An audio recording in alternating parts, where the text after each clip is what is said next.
राष्ट्रीय पंचायती राज दिवस की आप सभी को ढेर सारी शुभकामनाएं। प्रत्येक वर्ष 24 अप्रैल को राष्ट्रीय पंचायती दिवस मनाया जाता है। भारत की जो सांसें हैं, भारत की जो आत्मा है, वो गाँव में निवास करती है।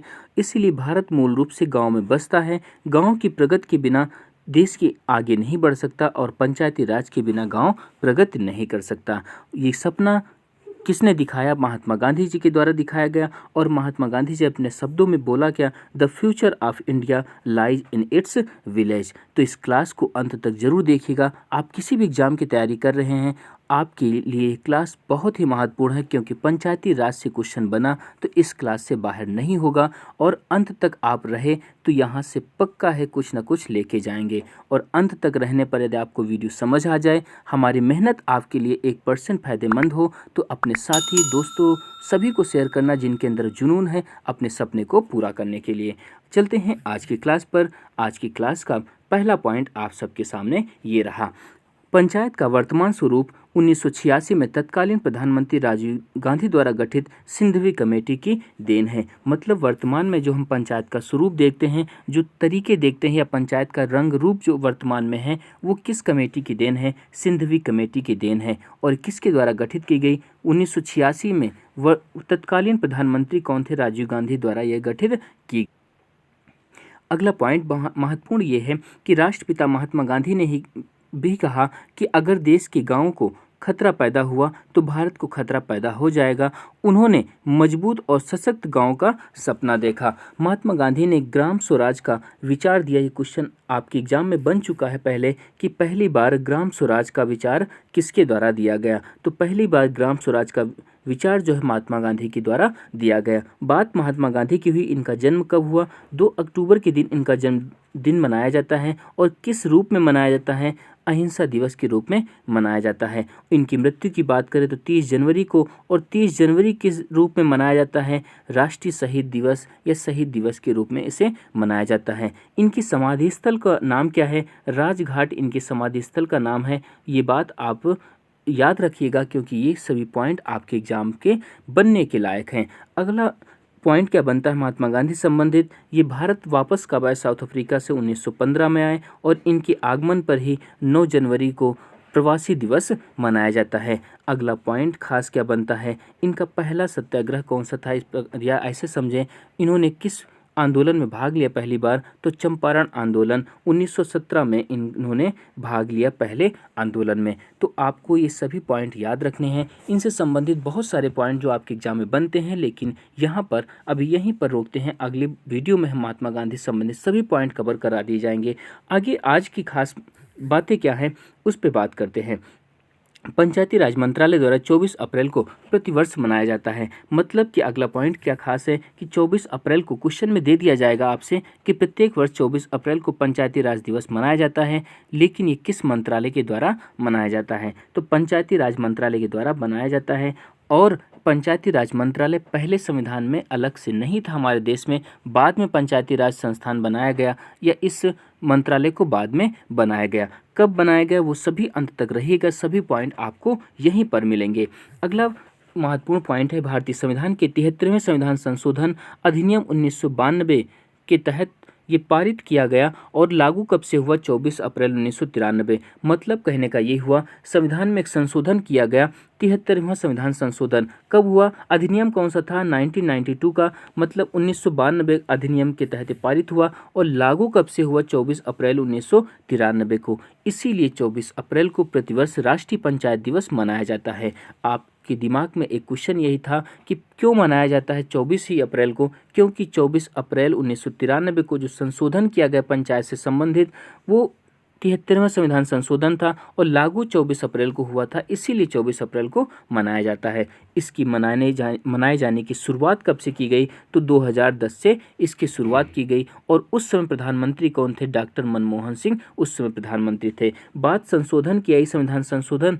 तो संविधान संशोधन से संबंधित जो पॉइंट बनते हैं, पहला पॉइंट ये बनता है किस आर्टिकल के तहत इसे संशोधित किया जाता है? तो वो अनुच्छेद 368 के तहत हम किसी भी बात को या किसी भी संविधान में कोई चीज़ ऐड करनी है, कोई चीज़ संशोधन करना है, तो उसे अनुच्छेद 368 के तहत संशोधन कर सकते हैं। संशोधन का जो विचार है या फिर संशोधन किस देश से अंगीकृत किया गया, किस देश से लिया गया, तो वो है साउथ अफ्रीका से। तो दक्षिण अफ्रीका से संविधान संशोधन लिया गया।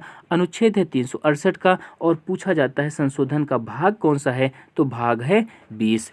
तो आपको ये पॉइंट याद रखना है, संविधान संशोधन किस भाग में है, 20 में है। अनुच्छेद कौन सा है, 368 है। किस देश से लिया गया, साउथ अफ्रीका से लिया गया। आपको ये पॉइंट यहाँ तक समझ आए हैं तो आप अपने साथी दोस्तों को ज़रूर शेयर करें और वीडियो को लाइक भी कर देना। चैनल पर नए हैं तो सब्सक्राइब भी कर लेना। आपको ऐसे ही वीडियो जो मिलते रहेंगे और आपकी तैयारी मजबूत होती रहेगी। अगला पॉइंट खास ये है, भारत के पूर्व प्रधानमंत्री मनमोहन सिंह ने 24 अप्रैल 2010 को पहला राष्ट्रीय पंचायत दिवस मनाए जाने की घोषणा की और पहला 24 अप्रैल 2010 को मनाया भी गया। तो पूर्व प्रधानमंत्री मनमोहन सिंह 24 अप्रैल 2010 को पहला पंचायती राज दिवस मनाया। प्रधानमंत्री रहने से पहले ये आरबीआई गवर्नर भी रह चुके हैं। इनसे क्वेश्चन बनता भी है, भारत के ऐसे प्रधानमंत्री जो पूर्व में आरबीआई गवर्नर थे, तो ये आरबीआई गवर्नर कौन थे, डॉक्टर मनमोहन सिंह पहले आरबीआई गवर्नर भी रह चुके हैं। आगे बात करते हैं अगले महत्वपूर्ण पॉइंट की, और वो महत्वपूर्ण पॉइंट ये है, सबसे महत्वपूर्ण जो कमेटी बनी बलवंत राय मेहता कमेटी है। इन्हीं के अध्यक्षता में 1957 में एक समिति का गठन किया गया और इनकी सिफारिश जो की गई इसी को पंचायती राज कहा गया। और इनकी सिफारिश को स्वीकार कब किया गया था, 1958 में स्वीकार किया गया था। और उसी के तहत 1959 में 2 अक्टूबर को पंचायती राज व्यवस्था की शुरुआत राजस्थान के नागौर जिले से की गई थी। साल 1992 को संविधान संशोधन में 73वां संविधान संशोधन कर पहली बार पंचायती राज संस्थान की पेशकश की गई। अगला महत्वपूर्ण पॉइंट ये है, भारत में पंचायती राज व्यवस्था की देखरेख के लिए 27 मई 2004 को पंचायती राज मंत्रालय की स्थापना अलग से की गई। मतलब कि पंचायती राज मंत्रालय अलग से बनाया गया, कब, 27 मई 2004 को। अगला पॉइंट महत्वपूर्ण ये है कि त्रिस्तरीय पंचायती राज व्यवस्था ग्राम स्तर, मध्यवर्ती स्तर और जिला स्तर पर लागू करने का सुझाव दिया गया। तो वर्तमान में त्रिस्तरीय पंचायती राज व्यवस्था लागू है। तो त्रिस्तरीय पंचायती राज व्यवस्था का मतलब हुआ ग्राम स्तर, ब्लॉक स्तर और जिला स्तर, 3 स्तरों पर पंचायती राज व्यवस्था वर्तमान में लागू है। और ये देन किसकी थी, बलवंत राय मेहता समिति की देन थी। वर्ष 1958 में राष्ट्रीय विकास परिषद ने बलवंत राय मेहता समिति की सिफारिश से स्वीकार की और 2 अक्टूबर 1959 को राजस्थान के नागौर जिले में देश की पहली त्रिस्तरीय पंचायत का उद्घाटन किया गया। तो आपको ये पॉइंट भी याद रखना है और क्वेश्चन बन भी चुका है कि पहली बार पंचायती राज व्यवस्था किस राज्य में लागू की गई, राजस्थान में।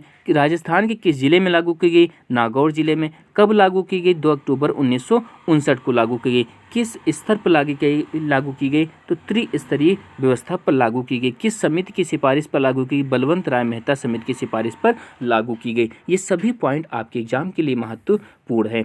अगला महत्वपूर्ण पॉइंट है कि पंचायती राज व्यवस्था संबंधित जो समितियां हैं वो कौन कौन सी हैं जो आपके एग्जाम में पूछी जाती हैं। तो पहली है बलवंत राय मेहता समिति 56-57 में, अशोक मेहता समिति 77-78, जीवी राव की समिति 1985 और LM सिंघवी समिति जो है वो है 1986। ये कुछ महत्वपूर्ण समितियां हैं जो आपके एग्जाम में घूम घुमा कर पूछी जाती हैं, इसलिए इन समितियों को आप याद रखिएगा जो पंचायती राज से संबंधित हैं। अगला पॉइंट खास क्या है कि पंचायत जो है उसका उल्लेख किस अनुच्छेद में है, तो उसका उल्लेख है 243 अनुच्छेद में। और किस भाग में है, भाग 9 में पंचायत का उल्लेख किया गया है। संविधान में ग्राम पंचायतों के गठन का अनुच्छेद किस में है, तो अनुच्छेद 40 के तहत पंचायतों का गठन करने का निर्देश दिया गया है। लेकिन पंचायत का भाग पूछा जाए तो भाग 9 है। पंचायत का उल्लेख किस अनुच्छेद में है, 243 में है। और ग्राम पंचायत के बाद जब आपसे पूछी जाएगी पंचायतों के गठन का उल्लेख जो है वो किस में किया गया है, 40 अनुच्छेद में किया गया है। आपसे अगला पॉइंट खास क्या बनेगा कि वर्तमान में पंचायती राज मंत्री कौन है, तो श्री नरेंद्र सिंह तोमर हैं। इन्हीं के पास ग्रामीण विकास मंत्रालय भी है, कृषि एवं किसान कल्याण मंत्रालय भी है। तो ये आपके सामने नरेंद्र सिंह तोमर जी हैं जिनके पास पंचायती राज मंत्रालय, ग्रामीण विकास मंत्रालय, कृषि एवं किसान कल्याण मंत्रालय मौजूद है। तो आप सभी को ये क्लास कैसी लगी, अपने विचारों को जरूर दीजिएगा। हमारा कंटेंट, हमारी मेहनत 1% भी आपके लिए फ़ायदेमंद है और आप अपने दोस्तों को जरूर शेयर करिएगा यदि आपको वीडियो समझ में आया है। क्लास को यहीं पर रोकते हैं। एक बार फिर से आप सभी को राष्ट्रीय पंचायत दिवस की ढेर सारी शुभकामनाएं। जय हिंद, जय भारत।